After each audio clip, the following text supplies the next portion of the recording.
Reka duhere kuri banire Arsenal Edi n'umukino umutoza Scott Parker yavuze ati abantu bibeshye ko Arsenal ngo ikina set pieces ati waba utazi umupira w'amaguru aturamutse uvuze ko ikomeye gusa kuri set pieces ati mbona benshi abapundit bavuga yuko cyangwa se benshi bavuga ko ngo ari ikipe igizwe cyane cyane n'imipira y'imiterekano ati waba ari kwibeshya cyane ati kuko nibwe ma ekipe meza akomeye i Burayi ati tuzaba tugiye guhura ati yaba mu buryo barindi izamo ryabo yaba mu buryo basatira yaba mu buryo bakomeye mu kugumana umupira mu kibuga hagati ati nimwe amakipe tugiye guhura atariko ikize cya Premier League ati buri wese abafite ubushobozi bwo gutsinda undi kuri Mikel Arteta avugaga ko ari match eri tricky nyine tricky ni nko kuvuga ni match icanganye nyine icanganye cyangwa igoye muri make igoye ati turaway ati turaza gushaka intsinzi ati kandi nacyo dushize imbere ikindi yavugaga ni ku bantu ngo bibeshya ko Arsenal ngo ifite squad ihagije yavugaga ko ari ukwibeshya yavuga ati already dufite abakinnyi bari mu mvune ati dufite captain Martin Odegaard ati dufite Noni Madueke ati dufite Kai Havertz ati dufite Jesus ati dufite Martinelli wiyongereyemo atabona abakinnyi batanu bafite ubushobozi bwo kubanza mu kibuga bari hanze y'ikibuga yavugaga no kuri William Saliba bavuga ko ari doubtful aza kureba imyitozo y'umugoroba ati nsabye abantu kutumva ko Arsenal yavunikishije ntacyo bitwaye ati kuko iravunikisha abakinnyi bashobora kubanza mu kibuga ati muri abo bakinnyi batanu buri wese afite ububasha bwo kubanza mu kibuga badahari yaba Kai Havertz yaba Martin Odegaard yaba Noni Madueke yaba Jesus yaba na Gabriel Martinelli ati nabakinnyi buri wese ufite ubushobozi bwo kuba yabanza mu kibuga ati ntabwo binejeje kuba buri mukino cyangwa se buri journée utakazaho umukino ibyo ngibyo biramaking sense ariko nicyo kipe yamukoreye yamuhereje squad nini no kugira ngo bitazigera bakoma mu nkokora no kuba hari abakinnyi bavunitse kubera ko bafite izindi options zo kuba bashyira mu kibuga kandi bagatanga umusaruro ariko ntago yavuga kuvunikisha ntago ari wenyine wavunikisha kako tujye kuri Liverpool naira yagize imvura mu bitandukanye n'ubungubu ijya gukina match dafite abandi bakinnyi Man City yarazitangira itakaza umwe ejo akagaruka iketi Burundi gutyo bigenda binduranya harimo n'abakinnyi bashya yari yazanye zamani nuko Newcastle byabaye ibindi amakipe menshi ibyo by'imvune bigenda biyabaho ariko impamvu wenda abantu batinda kuri Arsenal ntago bikwiye ko rwitwazo bitandukanye n'imyaka yashize nuko wenda ungu afite option nyinshi afite alternatives nyinshi afite abakinnyi benshi amahitamo menshi nimba utakaje Madueke Bukayo byibuza hari na amahirwe nimba utakaje Odegaard Ezahari cyangwa ba Efananeri basore ba Max Darman afite option nyinshi zo kuvuga ngo gwera muri defense kugera imbere zo kuba yahita mwe ncyavuga no kugira ngo avuga ati ibyo muvuga byose mutayamwibagirwa yuko dufite imvune wenda no kuyayibutsa no ko afite imvune kaza abakinnyi bamazina ariko ntago ntekeza ko byaburwitwazo byongera ko nandi makipe ajya afite imvune noneho bakajya avantage yuko ikipe yamuhaye squad nini cyane kuyarusha nubwo ibyo mutabyitwaza ngo afite squad nziza ko nawe ntago none kubikora ariko bajya gukina match ya Bane ni ikipe akenshi ijye gura amakipe manini ibiri underdog kandi baranayikuye ko akizamusimisha cyambere uyu mwaka nubwo urwaye n'imyanyiro byose ntago bivugira ariko byibuza gitanga akazi gakomeye mu mikino twakibuka nk'ikomeye iheruka nka match ya Liverpool itaratangira gutsindwa yayibonyemo intsinzi bigoranye abisabye ko uyu mwana waze muri Man yitwa uyu munyatunisia yakoze ikosa Mejbil n'umupira Filipongo yateye Hannibal ukoza ukuboko muri box ku munota 93 arega match yo United ninde mwana wakoze ikosa Anthony yakoze ikosa rya penalty nabwo minota yayo mu match wari wayinganyije urumva rero ni equipe ikunda kuzika kagorana ariko imbere Arsenal ikintu kimwe nge nyibonye mu mikino ibiri heruka itsinda Fulham kimwe itsinda na yatsinze kimwe jo bundi na Crystal Palace kimwe 0 nuko ari equipe ushaka kumakinga shako ushaka kwigora mu kwinjiza ikabona igitego kimwe bikayigora no kubona ikindi ariko nayo imakinga shaka utayinjiza igitego na kimwe icyo nicyo kintu turusha andi makipe kubera ko iyo ihanganye ikabona 1-0 cyangwa 2-1 ariko ikavuga ngo ntabwo izamu ryayo yinjizamo iba yatsinze ikintu cyiza ibyo umugabo Scott Parker avuga byo yuko ari ekipe yuzuye mu buryo bwose adashingiye kuri set pieces byo nibyo kubera ko byatangijwe n'umugabo witwa Jamie O'Hara wazanye imvugo yita Arsenal ngo ni ekipe ishingira ku set pieces gusa yego ni ekipe nziza kuri set pieces gusa ariko igaragaza yuko iyo rero mikino ubona ko atari ahantu iri nziza gusa ni ekipe nziza inyuma ya box ni ekipe nziza muri box ni ekipe nziza mu gucisha imipira ku mpande abawinga we barakora neza defensive barakora neza hagati mu kibuga iruzuye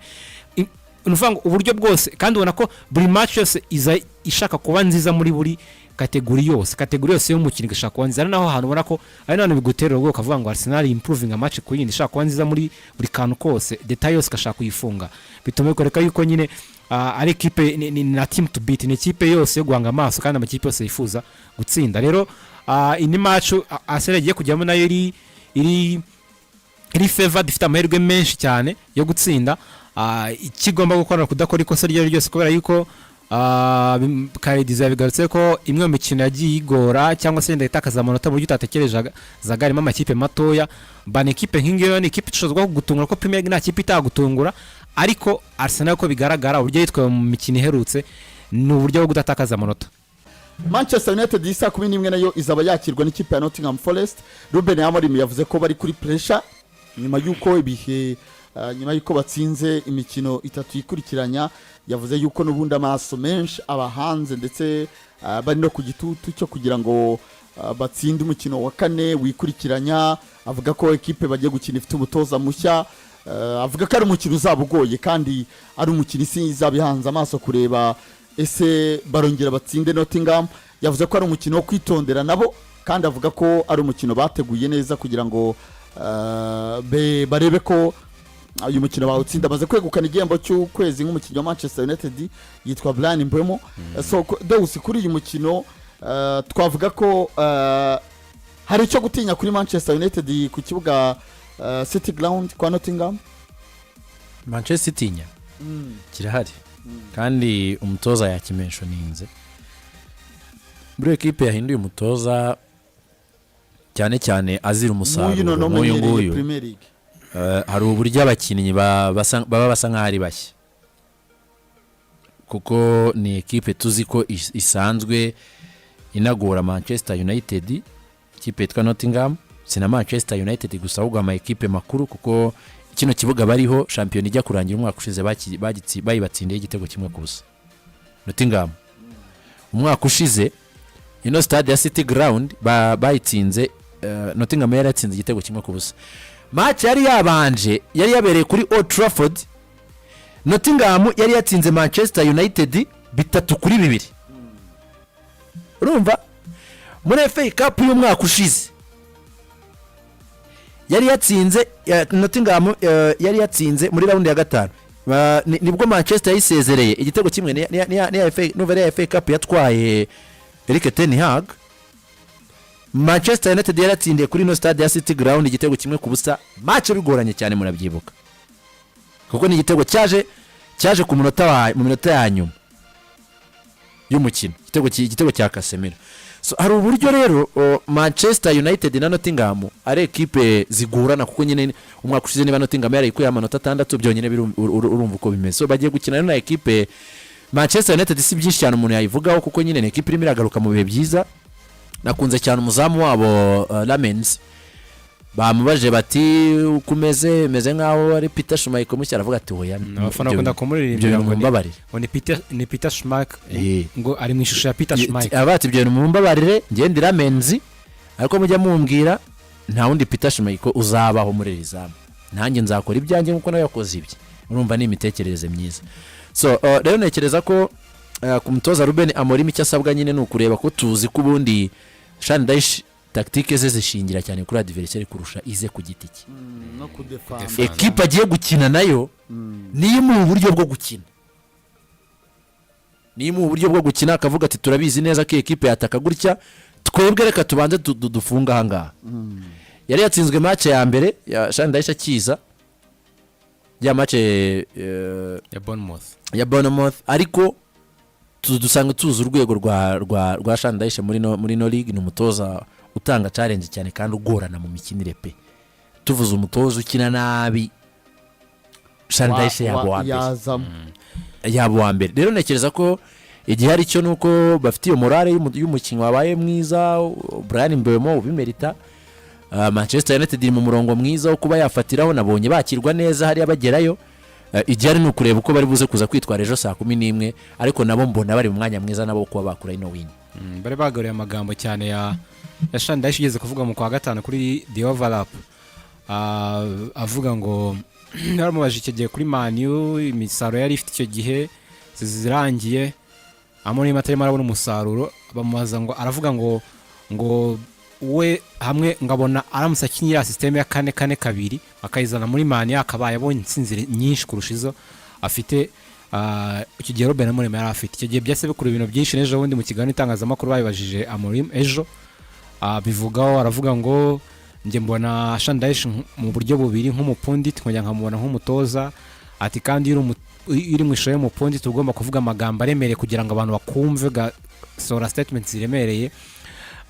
ariko nyine muri rusange akanya Nottingham Forest igiye guhura na Man.U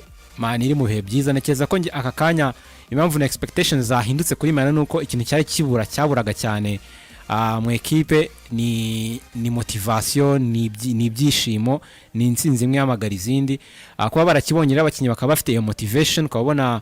abakinnyi barenze umwe babiri batatu bameze neza bakabatanya kugora n'abandi bakinnyi bava mu mvune ibyo ngibyo bibahereza amahirwe ko batsinda match imwe kurikiye kuko igihe ari cyo batabuze nekereza ko batigeze abura karite nubwo hari imyanya imwe n'imwe cyane nko hagati mu kigo bakeneye byiza kurushaho ariko n'equipe ifite muri rusange nk'ikipe ifite karite nyinshi z'abakinnyi bo kutabona umusaruro mubi cyane n'imbere ya Nottingham Forest rero nekereza ko ibyo bihereza amahirwe menshi imwe match bagiyemo nyembona Manchester ifite amahirwe yo kubona amanota 3 Nottingham Forest yego birumvikana kuzana umutoza nkuriya umenye Premier League umenye guhanduringa situation nk'iz'amakipe ari ahantu habi noneho uzi no kwica imikino y'abandi uri defensive cyane uzi gukina imipira y'imiterekano mu birimo birakinwa cyane kandi Man buri mu mikino imwe muri ibi bihe byayo byo gustrugglinga imwe mu bintu cyane yatsindwaga ni imipira nayo y'imiterekano ifite weakness aho hantu rero Shandayishe zikuyikina aho yatoje hose nimwe mu bintu azwiho none bikongeraho iyo defensive skills afite ariko nge simbona ikipe iri motivated nka Man ifite abakinnyi bishimye bashaka gutsinda bashaka kuzura ikipe bakagarura ibihe urugero nka Brian Mbeumo abantu bumvishe story y'uburyo yahatirije kuza muri Man abwira ikiganiro agiye na mushiki bamubaza ati koko urashaka kujya muri Man imeze kuriya iri mu bihe barabwira ati iyi ngiyi ni ikipe bishoboka yuko twagarura ahantu twagarura ku gasongero aramubwira ati ni ikipe nshaka kujyamo kandi aramarwe ko ibintu bizasura ku murongo yagaragaje rero nimba ari ibyo biganiro bagiye biri prive bigaragaza passion afite kuba n'icyizere ifite mu ko yaba umuntu wanyayo kuza we nk'umukinnyi agahindura agataninga things around akaza agahindura ibihe bibi Man irimo rero abakinnyi nk'aba ngabo bari Matheus kunya basi igitego cya mbere muri Premier League nyuma y'uruhare rwinshi yagendaga agira mu mukino n'abandi cyose bagiye ameze neza tekereza yuko nge ikintu gikomeye Man yabaraga ari motivation no kwishima n'ibyishimo kwa ko karite zirahari even n'umutoza mwiza arahari ikibura wenda nuko babikora umukino ku wundi ukurikiyeho bakarakora no batangira kureba kugira intumbero zirenze zo kuvuga ngo kugarura ikipe mu bihe byiza ngo bakatanya kureba ngo turashaka Champions League nyanyine ya mbere turashaka Europa League turashaka iki iki kintu komoje cya motivation ubona ko ari kinabura kwa Nottingham Forest kuko nayo ifite abakinnyi benshi twakwita beza banifuzwe ku isoko mwaka ushize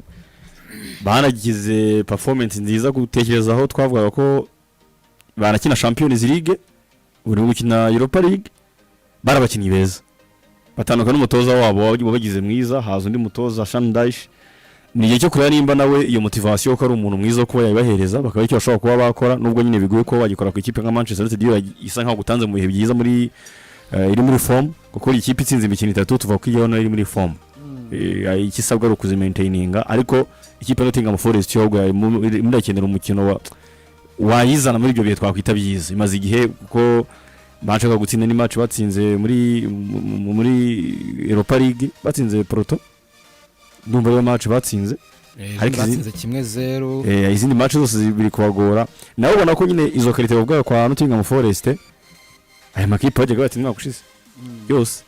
abakinnyi babanda guhongiriwe n'imbaraga se benshi batakaje ugereranyije batsinze Porto 2 kuri kimwe ahari 2 ku busa rero iyi ni match na Nottingham nayo urimo kureba kwibaza izabeho ibi bintu kuko ni umukandida wo kumanuka kuko irakomeza gutsindwa niho umuntu akomeza kwibarira ni umukandida wo kumanuka ikindi no kureba nyine United nubwo tubona izindi weakness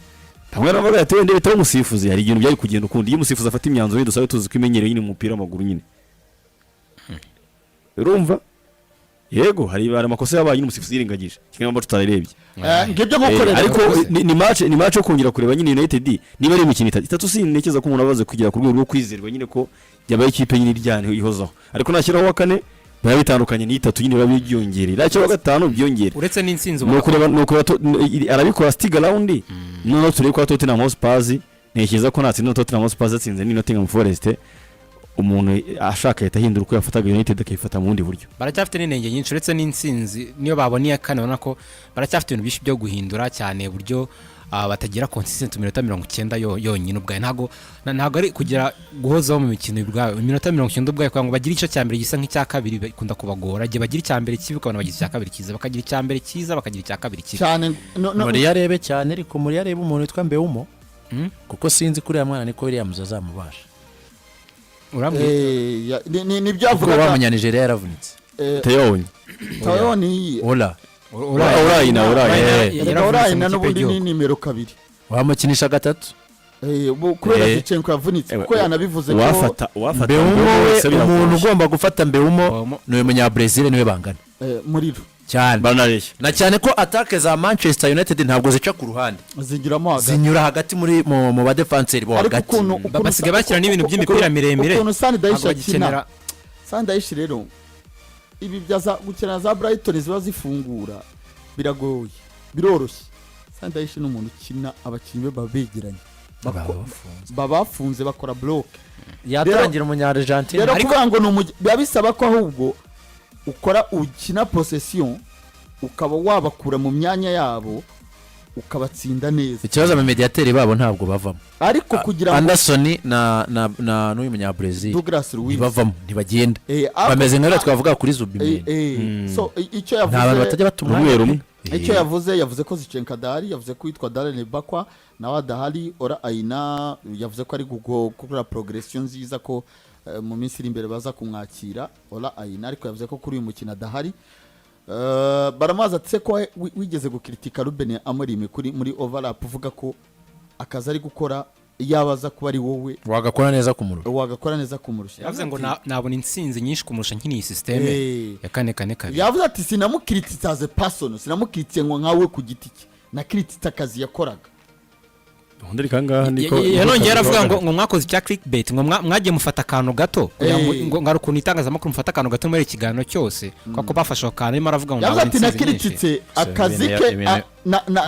ke na style of play n'imikino yakina akina muri Manchester yabivuze mu kwa gatanu